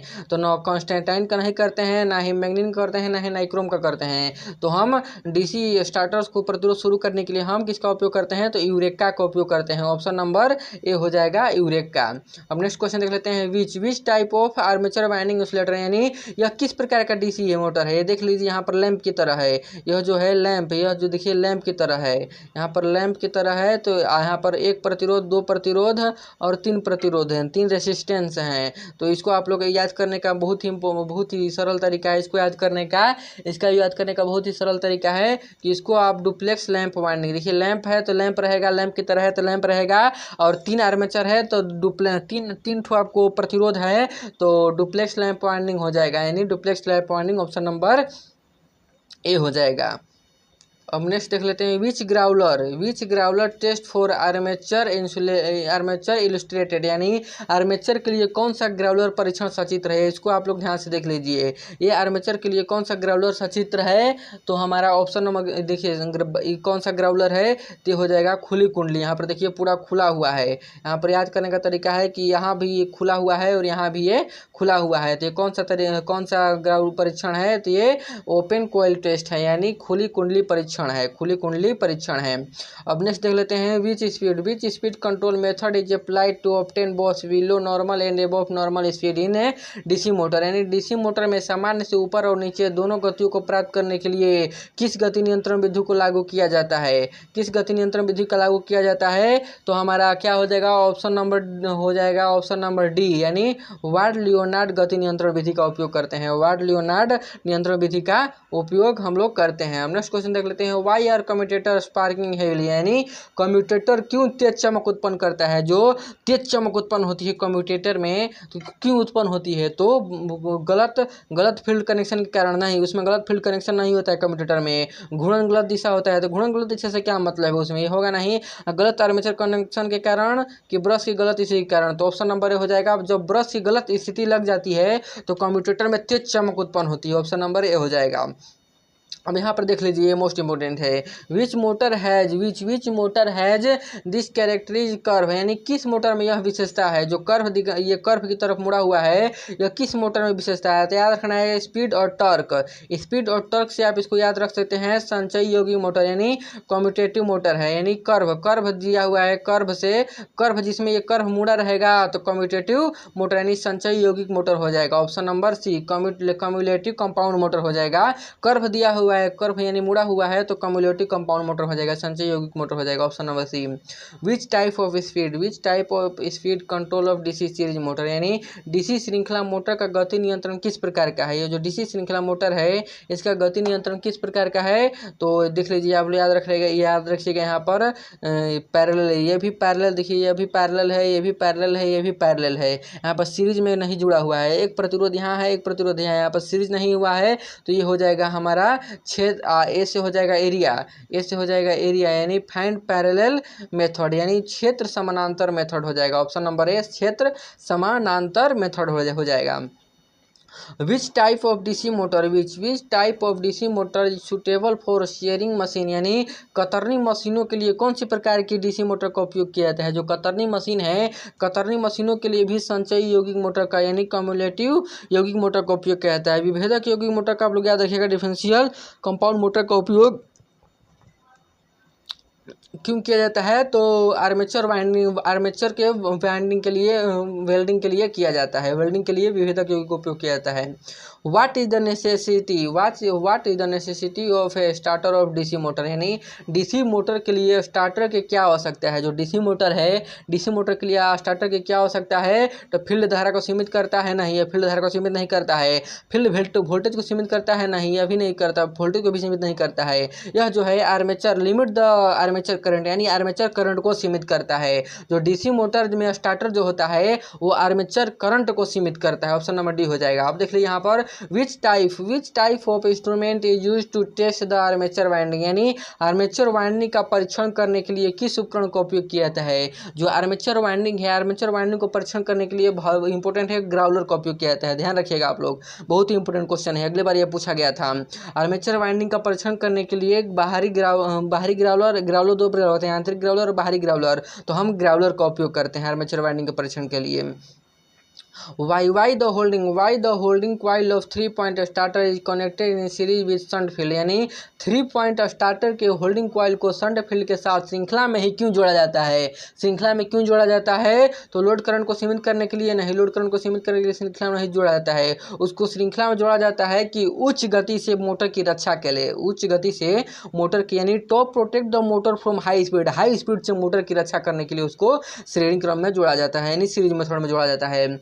Why is the purpose of NVC connected in series with the field in 3-point starter, यानी 3 बिंदु स्टार्टर में क्षेत्र के साथ श्रृंखला में जोड़े NVC जो है, NVC का उद्देश्य क्या है। NVC का 3 कॉलम में उद्देश्य क्या है, तो गति में वृद्धि को रोकने के लिए, ऑप्शन नंबर डी हो जाएगा। गति में वृद्धि को रोकने के लिए हम 3 बिंदु स्टार्टर क्षेत्र में श्रृंखला में जुड़े NVC का उपयोग करते हैं।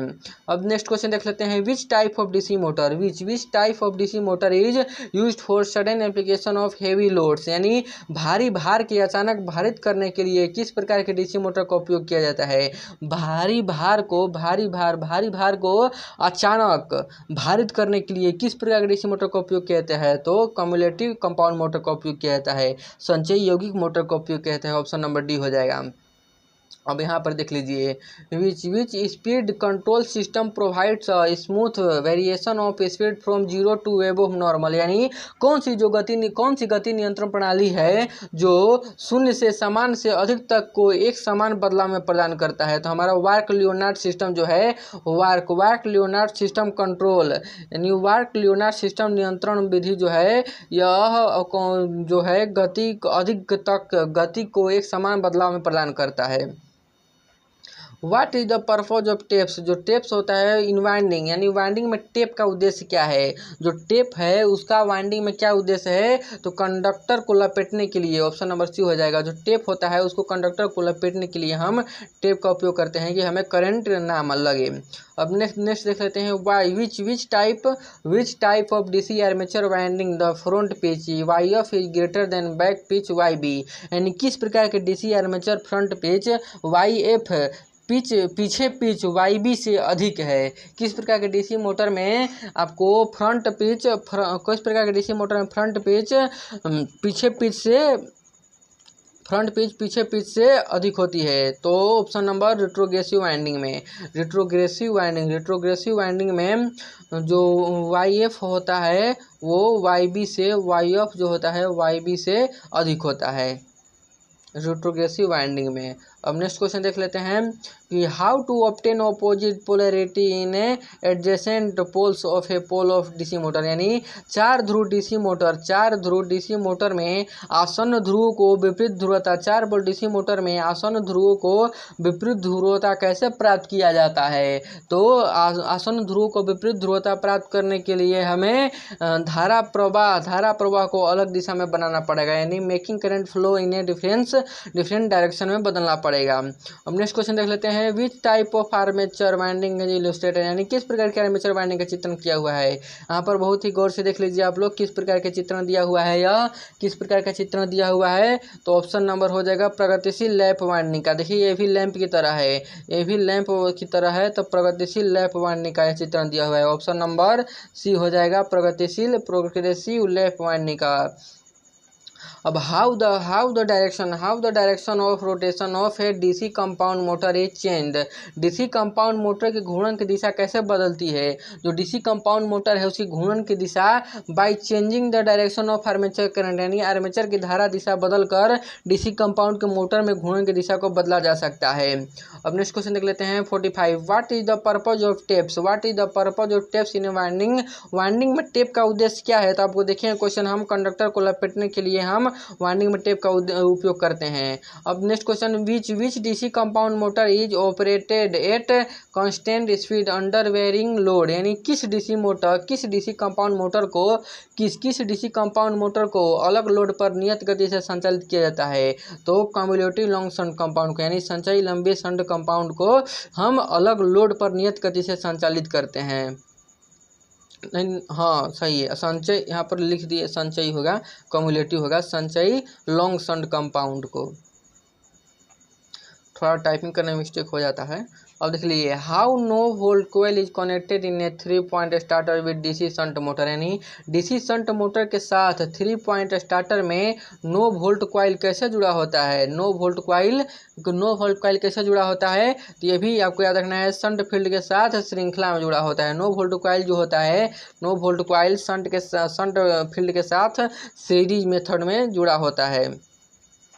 What is the reason of reduction in speed of a DC shunt motor from no load to full load, यानी डीसी शंट मोटर की गति को नो लोड से फुल लोड करने का कारण क्या है। डीसी शंट मोटर को नो लोड से फुल लोड करने का कारण क्या है। तो हो जाएगा आर्मेचर वोल्टेज ड्रॉप बढ़ता है, इसलिए उसको नो वोल्ट से फुल लोड किया जाता है। अब देख लीजिए, विच कौन सा वाइंडिंग दोष, ये जो है कौन सा वाइंडिंग दोष परीक्षण द्वारा निर्धारित किया जाता है। ये देखिए पहला नंबर तो ये खुला कुंडली परीक्षण दोष है। यह कौन सा दोष है, तो यह खुला कुंडली परीक्षण दोष है। यह ओपन कोयल फॉल्ट है, यानी खुला कुंडली परीक्षण दोष, इसको हिंदी में बोलते हैं खुली कुंडली परीक्षण दोष। खुली कुंडली परीक्षण दोष इसको बोलते हैं, खुली कुंडली परीक्षण दोष। अब देख लेते हैं, calculate the number of coil phase pole for a 3 phase double layer distributed winding for a motor having 36 slots, 36 coil and 4 pole, यानी कह रहा है कि 36 स्लॉट, 36 कॉइल और 4 पोल वाले मोटर के लिए 3 कला डबल परत वितरित वाइंडिंग के लिए कॉइल की संख्या कला या पोल की गणना करें, यानी कॉइल की संख्या कला या पोल की गणना करें कह रहा है। तो ये हो जाएगा ऑप्शन नंबर हमारा, क्या क्वेश्चन कह रहा है कि 36 स्लॉट्स हो और 36 कॉइल हो और 4 पोल वाले 3 कला डबल परत वितरित वाइंडिंग हो, तो इसके लिए कितनी कॉइल होंगी। कॉइलों की संख्या पूछ रहा है, कला पूछ रहा है, पोल की संख्या पूछ रहा है, तो कितनी हो जाएंगी। तो यहाँ पर हो जाएगा 36 अपॉन 4 गुणे 3, तो इसको काटिएगा 4 9 36, 3 के 9, यानी 3 कॉइल 3 कला, यानी ऑप्शन नंबर ए हो जाएगा, 3 कॉइल कला 3 पोल संख्या हो जाएगा। अब नेक्स्ट क्वेश्चन देख लेते हैं, what is the type of rewinding process, यानी रिवाइंडिंग प्रक्रिया का प्रकार है। ये जो रिवाइंडिंग प्रक्रिया का कौन सा प्रकार है, ये देख लीजिए, ये रिवाइंडिंग प्रक्रिया का कौन सा प्रकार है। देखिए पहले इसको ऐसे चलाकर हाथ से लपेटा जाता है, तो रिवाइंडिंग प्रक्रिया का कौन सा है, तो ऑप्शन नंबर ए हाथ से लपेटना है, इसको हाथ से लपेटा जाता है, हाथ से लपेटना हो जाएगा। अब नेक्स्ट देख लेते हैं कि which type of winding wire is use to wind submersible pump motors, यानी किस प्रकार की वाइंडिंग तार को सबमर्सिबल पंप मोटर को वाइंडिंग करने के लिए उपयोग किया जाता है। किस प्रकार के वाइंडिंग तार होता है उसको सबमर्सिबल पंप मोटर को वाइंडिंग करने के लिए उपयोग किया जाता है, तो पीवीसी कवर टाइप प्रकार के, यानी कि पीवीसी कवर प्रकार के तार का उपयोग हम लोग सबमर्सिबल पंप मोटर को वाइंडिंग करने के लिए, यानी उसको लपेटने के लिए किया जाता है। हम नेक्स्ट देख लेते हैं कि which type of starter you use to start and run the three phase slip ring induction motor, यानी three phase slip ring induction motor को शुरू करने और चलाने के लिए किस प्रकार के स्टार्टर का उपयोग किया जाता है। जो 3-फेज है, 3-फेज स्लिप रिंग इंडक्शन मोटर को शुरू करने और चलाने के लिए किस प्रकार के स्टार्टर का उपयोग किया जाता है। तो ऑप्शन नंबर हो जाएगा बी, रोटर रियोस्टेट स्टार्टर का उपयोग किया जाता है। नेक्स्ट देख लेते हैं what is the reason of a long cord winding is avoided in AC motors, यानी एसी मोटरों में लंबी कॉर्ड वाइंडिंग न करने का क्या कारण है। जो एसी मोटर है उसमें लंबी कॉर्ड वाइंडिंग न करने का क्या कारण है। तो इसमें जो होता है ऑप्शन नंबर मोर वाइंडिंग मोर रिक्वायर्ड, यानी अधिक वाइंडिंग तार की आवश्यकता होती है उसमें, इसलिए एसी मोटर को लंबी कॉर्ड वाइंडिंग न करने की आवश्यकता होती है। ठीक है, नेक्स्ट देख लेते हैं what is the formula to calculate the slip speed N slip of a three phase squirrel cage induction motor. यहाँ पर कह रहा है कि 3 कला स्क्वायरल केज प्रेरण मोटर के स्लिप गति यानी एन स्लिप की गणना करने। एन स्लिप की गणना करने की आपको याद रहेगा कि एन स्लिप की गणना करने का सूत्र रहेगा, वो एन स्लिप होता है एक ठो एन स्लिप की क्षमता होती है। तो दोनों को गणना करने का फॉर्मूला क्या होता है, आप लोग गड़बड़ा कर मार दीजिएगा, आप लोग इसका मार दीजिएगा option number C, NS minus NR बटा में एनआर, चूँकि ये एन स्लिप का गणना करने का सूत्र नहीं होता है। ये जो होता है 3 कला स्क्वायरल केज प्रेरण मोटर है, ये मोटर कह रहा है ना, स्लिप गति एन स्लिप की गणना करने का सूत्र होता है एन स्लिप बराबर एनएस माइनस एनआर। अगर यही जनरेटर में पूछेगा तो एनएस माइनस एनआर बटा में एनआर, ऑप्शन नंबर सी हो जाएगा। तो ऑप्शन नंबर ए हमारा करेक्ट आंसर हो गया। अब नेक्स्ट देख लेते हैं what is the function of collar, यानी कॉलर का कार्य क्या है। ये जो कॉलर है इस कॉलर का कार्य क्या है, ध्यान से आप लोग देख लीजिए इस कॉलर का कार्य क्या है। तो इस कॉलर देख लीजिए यहाँ पर ऐसे ऐसे वाइंडिंग की तरह है, तो ये क्षेत्र के देख लीजिए, ये इसके चारों ओर क्षेत्र है, यानी एरिया है इसके चारों ओर, तो जिसमें एरिया है क्षेत्र के चारों ओर इंसुलेशन प्रदान करता है। ये जो कॉलर है, ये कॉलर है, इस कॉलर का कार्य क्या है कि क्षेत्र के चारों ओर इंसुलेशन प्रदान करना, यानी ऑप्शन नंबर ए, क्षेत्र के चारों ओर प्रोवाइड इंसुलेशन अराउंड फील्ड, यानी क्षेत्र के चारों ओर इंसुलेशन प्रदान करता है। नेक्स्ट क्वेश्चन देख लेते हैं which type of winding has more space for cooling, यानी शीतलन के लिए किस प्रकार की वाइंडिंग में अधिक जगह है। जो शीतलन होता है, शीतलन के लिए किस प्रकार की वाइंडिंग में अधिक जगह होता है। तो ऑप्शन नंबर सी हो जाएगा between overhanging coil and yoke, यानी ओवर हैंगिंग कॉइल और योक के बीच, ओवर हैंगिंग कॉइल और योक के बीच अधिक जगह होता है शीतलन के लिए। नेक्स्ट क्वेश्चन देख लेते हैं where the panel board are use, यानी पैनल बोर्ड कहाँ उपयोग किया जाते हैं। जो पैनल बोर्ड हैं वो पैनल बोर्ड का उपयोग कहाँ किया जाता है, किस जगह किया जाता है। तो 3 कला घरेलू वायरिंग में, यानी 3-फेज डोमेस्टिक वायरिंग में हम लोग पैनल बोर्ड का उपयोग करते हैं। 3 कला घरेलू वायरिंग में हम लोग पैनल बोर्ड का उपयोग करते हैं। अब नेक्स्ट क्वेश्चन है कि determine the torque in a newton meter produced by a 7.5 HP squirrel cage motor rotating at 1440 RPM, यानी 1440 RPM पर घूर्णन कर रहे 7.5 HP केज मोटर द्वारा निर्मित बला घूर्ण न्यूटन मीटर में ज्ञात करना है।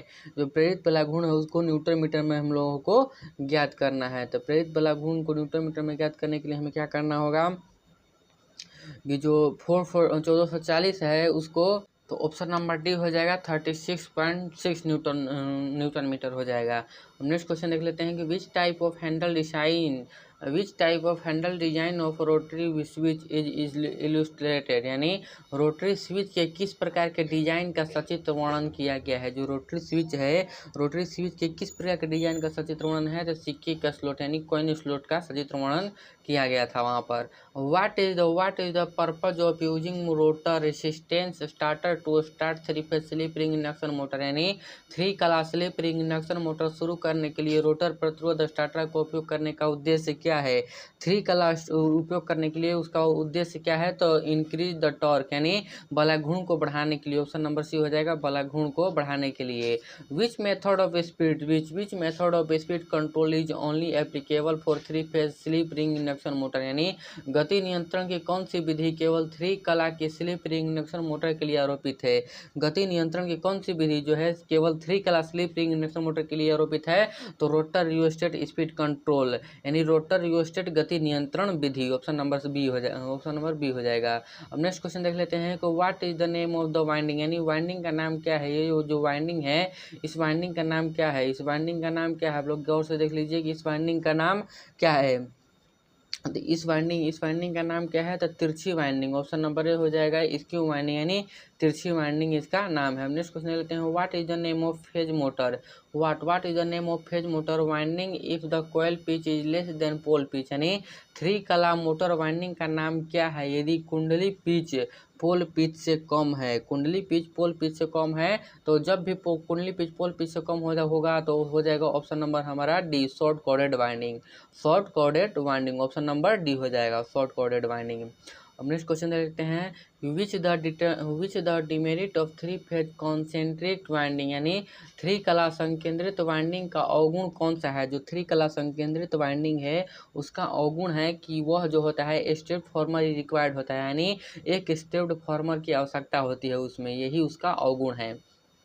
50 नंबर देख लेते हैं कि which type of AC motor winding having the number of coil pole and phase is more than one arrange in different slots.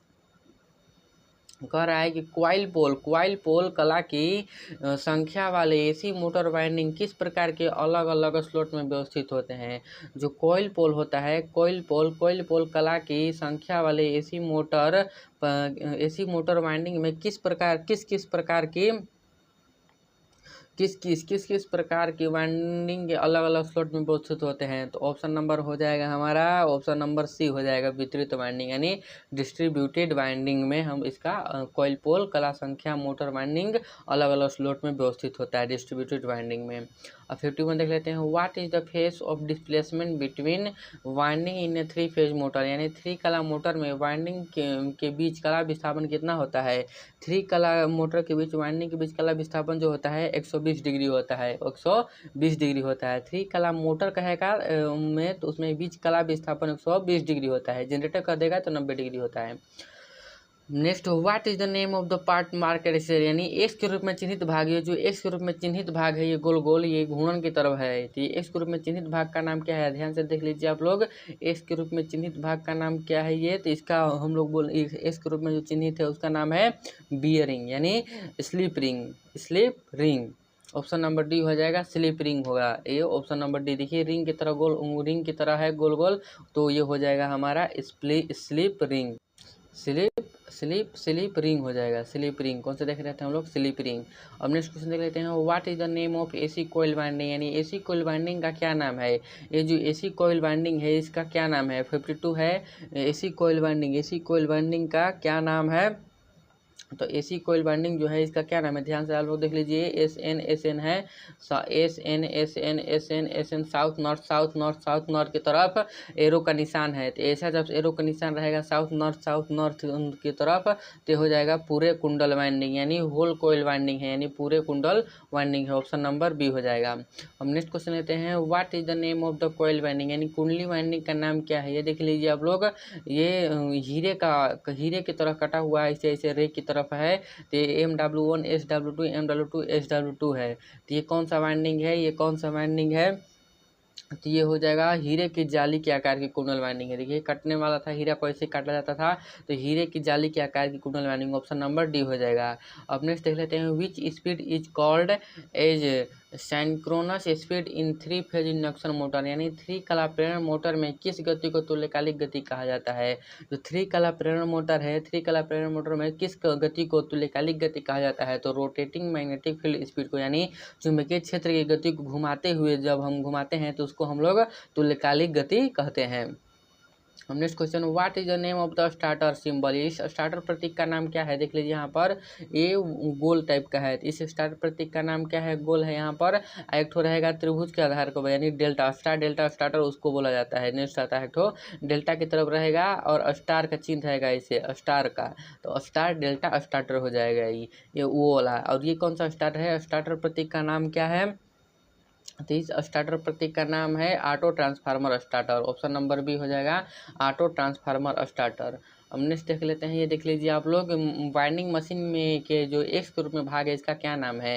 जो वाइंडिंग मशीन है इसमें जो एक्स के रूप में देख लीजिए, ये जो भाग है एक्स के रूप में, इसका नाम हमसे पूछ रहा है कि एक्स के रूप में जो चिन्हित है उसका नाम क्या है।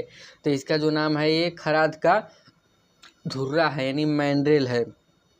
खराद का धुर्रा उसको बोला जाता है। जो एक्स के रूप में जो चिन्हित है इसको हम लोग बोलते हैं खराद का धुर्रा। Option number A. Next question देख लेते हैं, what is the electrical degree of 6 pole stator of motor, यानी 6 पोल स्टेटर मोटर की विद्युत डिग्री क्या होती है। जो 6 पोल विद्युत स्टेटर मोटर होती है उसकी विद्युत डिग्री होती है 1080 degree. Option number C 1080 degree. इसको आप लोग, डिग्री वाला बहुत ही इंपॉर्टेंट है, इसको आप लोग याद कर नोट बनाकर एकदम डबल स्टार करके रख लीजिएगा। What is the effect of motor if the rotor winding in slip ring induction motor is open circuited at starting, यानी यदि स्लिप रिंग इंडक्शन मोटर में रोटर वाइंडिंग खुले परिपथ में स्टार्टिंग किया जाता है तो मोटर पर क्या प्रभाव पड़ता है। मोटर पर क्या प्रभाव पड़ता है, तो मोटर चली गए, मोटर चलेगी ही नहीं, मोटर रुकी रहेगी, विल नॉट रन, वो चलेगी नहीं। ऑप्शन नंबर ए हो जाएगा। नेक्स्ट क्वेश्चन देख लेते हैं 16, what happen to a 3 phase induction motor if one phase fail running during running, यानी यदि एक कला चलने के दौरान विफल हो जाता है, एक कला चलने के दौरान विफल हो जाता है तो 3 कला प्रेरण मोटर का क्या होता है। मोटर जो होती है तो उसका क्या होता है कि motor run slowly finally it burn, यानी मोटर धीरे धीरे चलती है, आखिरकार अंत में जल जाती है, धीरे धीरे चलकर जल जाती है। ऑप्शन नंबर सी हो जाएगा। अब नेक्स्ट क्वेश्चन लेते हैं, what is the effect on 3 phase induction motor if one phase is cut off during running with load, load के साथ चलने के दौरान एक कला कट ऑफ होने पर 3 कला इंडक्शन मोटर पर क्या प्रभाव पड़ता है। 3 कला इंडक्शन मोटर पर क्या प्रभाव पड़ता है, तो ऑप्शन नंबर हो जाएगा हमारा क्या प्रभाव पड़ता है, तो मोटर धीमी गति से चलेगी, लेकिन थोड़ी ही देर में वाइंडिंग जल जाएगी। ऑप्शन नंबर डी हो जाएगा। अब नेक्स्ट देख लेते हैं कि what is the effect it starter with single facing preventer does not switch on, यानी एकल कलाबद्ध प्रिवेंटर के साथ स्टार्टर चालू नहीं होने पर क्या दोष होता है। वो होता है इम्प्रॉपर फेज सीक्वेंस, यानी अनुचित कलाक्रम हो जाता है, अनुचित कलाक्रम। अब 62 देख लेते हैं कि what is the defect in AC 3 phase induction motor runs at low speed if loaded, यानी लोड होने पर AC 3 फेज इंडक्शन मोटर में कम गति पर चलने में दोष क्या है। तो ऑप्शन नंबर हमारा हो जाएगा पार्शियली शॉर्टेड स्टेटर वाइंडिंग, यानी स्टेटर वाइंडिंग में आंशिक रूप से लघुपथन होगा। हम नेक्स्ट देख लेते हैं, which fault condition thermal overload relay protects AC induction motor, यानी कौन सी दोष स्थिति में थर्मल अधिभार रिले AC प्रेरण मोटर की रक्षा करता है। कौन सी मोटर है जो उसका रक्षा करता है, तो ऑप्शन नंबर हो जाएगा अति धारा, ओवर करंट जो होती है वो थर्मल अधिभार रिले AC प्रेरण मोटर की रक्षा करती है। अब next, what is the reason for frequent blowing of fuse after motor running some time, यानी मोटर के कुछ समय चलने के बाद फ्यूज के लगातार उड़ने का क्या कारण है। मोटर के कुछ समय चलने के बाद फ्यूज के लगातार उड़ने का कारण है कि और इंसुलेटिंग इन वाइंडिंग, या वाइंडिंग में खराब इंसुलेशन की वजह से फ्यूज लगातार उड़ने लगता है। अब 67 देख लेते हैं, What indication denotes the shorted coil defect in 3-phase motor starter winding while testing with internal growler by keeping hacksaw blade, यानी 3 कला मोटर स्टेटर वाइंडिंग में आंतरिक ग्राउलर परीक्षण करते समय हैक्सा ब्लेड रखकर लघुपथित कुंडली दोष क्या प्रदर्शित करता है। हैक्सा ब्लेड रखकर लघुपथित जो कुंडली दोष होता है वो क्या प्रदर्शित करता है, तो रैपिड वाइब्रेशन हैक्सा ब्लेड को प्रदर्शित करता है, यानी हैक्सा ब्लेड का तेजी से कंपन, हैक्सा ब्लेड जो होता है तेजी से कंपन करने लगता है। हम नेक्स्ट देख लेते हैं कि what happen to 3 phase induction motor if 1 phase fail during starting, यानी 3 कला प्रेरण मोटर का क्या होता है, 3 कला प्रेरण मोटर का क्या होता है अगर एक कला शुरू होने के दौरान विफल हो जाता है तो motor run and stop immediately, motor चलती है और तुरंत रुक जाती है। ऑप्शन नंबर ए हो जाएगा। अब देख लीजिए यहाँ पर which type of testing, figure वाले क्वेश्चन को आप लोग ध्यान में रखते हुए चलेगा, फिगर वाला क्वेश्चन 2 ठो आएगा ही आएगा। विच type of testing of winding illustrated, यानी वाइंडिंग में के किस प्रकार के परीक्षण का चित्रण किया गया है, जो वाइंडिंग है वाइंडिंग में किस प्रकार के चित्रण किया गया है। तो ऑप्शन नंबर हो जाएगा क्या, कौन सा चित्रण किया गया है, तो प्रतिरोध परीक्षण किया गया है, रेसिस्टेंस टेस्ट। ये कौन सा टेस्ट है, तो ये रेसिस्टेंट टेस्ट है, यानी प्रतिरोध टेस्ट है, रेसिस्टेंस टेस्ट है, प्रतिरोध टेस्ट है। तो ऑप्शन नंबर 69 को हो गया प्रतिरोध टेस्ट। आज हम 70 क्वेश्चन का डिस्कस कर लिए। अभी हम फिर से, अगर आपको ऐसे वीडियो चाहिए तो पार्ट 4 हम बनाएंगे। हमारा पार्ट 3 में टॉप 70 क्वेश्चंस का हम लोग डिस्कस कर लिए हैं। चलिए फिर से मिलते हैं एक नए वीडियो के साथ, तब तक के लिए हमारे वीडियो तक अंत तक बने रहें, ज़्यादा से ज़्यादा लोगों के पास शेयर करें। पार्ट 1 पार्ट 2 के लिए डिस्क्रिप्शन बॉक्स में जाकर वहाँ से डायरेक्ट लिंक दिया हुआ है, वहाँ से आप लोग वीडियो डाउनलोड कर लें या देख लें।